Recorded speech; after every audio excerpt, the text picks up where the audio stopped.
आजकल लड़कियां इतना बन-ठन के मंदिर जाती हैं, समझ में नहीं आता ये दर्शन करने जाती हैं या दर्शन देने। अरे इतिहास गवाह है कि कुंभ के मेले में हमेशा माँ और बेटे या भाई भाई बिछड़े हैं, कभी पति पत्नी नहीं बिछड़े हैं। भैया अगर तुम अपनी घरवाली से दुखी हो तो यूँ बात एक बार अपनी घरवाली से भी कह के देखो, फिर तुम्हें दुख के साथ साथ दर्द भी होएगा। बादल कब बरसेंगे मौसम विभाग वाले तो बता देते हैं, लेकिन बीबी कब बरसेगी ये मौसम विभाग वालों का बाप भी नहीं बता सकता। औरतें जवानी में बीबी बनकर अपने पतियों को अलग करवाती हैं और बुढ़ापे में सास बनकर सबको इकट्ठा रहने की ज्ञान देती हैं। डॉक्टर ने एक बूढ़े व्यक्ति से कहा, बाबूजी आपकी दोनों गोलियां निकालनी पड़ेगी।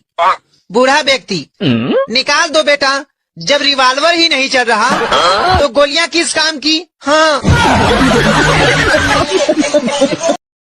महिलाओं को शादी के बाद मोटापा ऐसे बढ़ जाता है कि जैसे शरीर में खून की कमी नहीं बल्कि शादी की कमी थी। सुनो जी, ये लव मैरिज करने से फायदा क्या होता है? अरे पागल, लव मैरिज करने से फायदा ये होता है कि सुहाग रात के दिन शर्माना नहीं पड़ता है। दोस्तों पत्नियों के भी अजीब अजीब नखरे होती है। कुछ बोलिए तो मुंह फुला लेती है, कुछ करिए तो पेट फुला लेती है।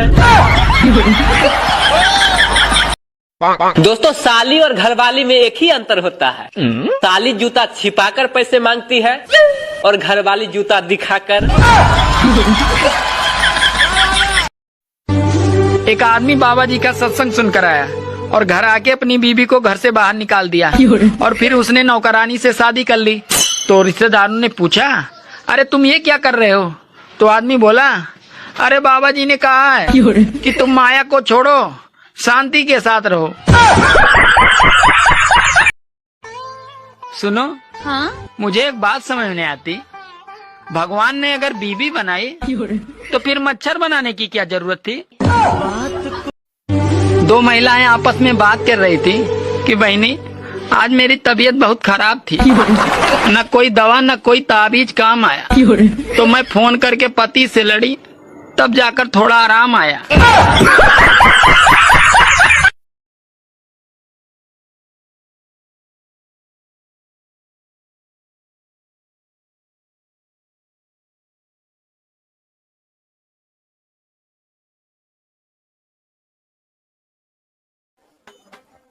यार ये बता, तुम सबसे ज्यादा किसको मानते हो, अपनी पत्नी को या अपनी बहन को? पत्नी की बहन को।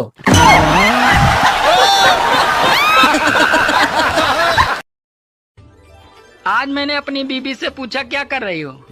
बोली नागिन देख रही हूँ। तो मैंने पूछा टीवी में या शीशे में? इतना कहते ही भड़क गई पगली। बेटा तू बड़ा होके क्या बनेगा? मम्मी मैं तो डॉक्टर बनूंगा बड़ा होके। बेटा आपको तो बहुत तैयारी करनी पड़े। मम्मी तैयारी तो मैंने कर ली, आई एम सॉरी, मैं इसको नहीं बचा सकता, बस यही तो कहना होवे। सुनो, हाँ? तेरे बाप की जले पे नमक छिड़कने की आदत अभी गई नहीं है। क्यों, क्या हुआ? अरे वो आज फिर से पूछ रहा था कि मेरी बेटी से शादी करके खुश तो हो ना।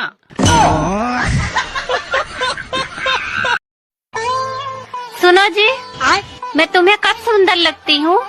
सच कहूँ तुम मुझे तब सुंदर लगती हो जब तुम्हारे दोनों ओठ आपस में मिले रहते हैं।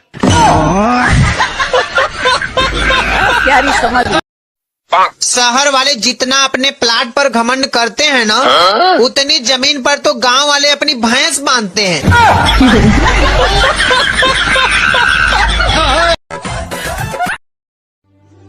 अरे पहले की बहुएं घबराई रहती थी कि पता नहीं कैसी सास मिलेगी, और आजकल की सास घबराई रहती हैं कि कहीं रील बनाने वाली बहू न मिल जाए। एक अंधा लड्डू बांट रहा था। पड़ोस की भाभी को जब लड्डू देने गया तो भाभी बाथरूम से नहाते हुए बिना कपड़ों के बाहर निकली। सोची ये तो अंधा है। लड्डू लेने के बाद भाभी बोली, किस खुशी में? अंधा बोला, मेरी आंखें ठीक हो गई हैं।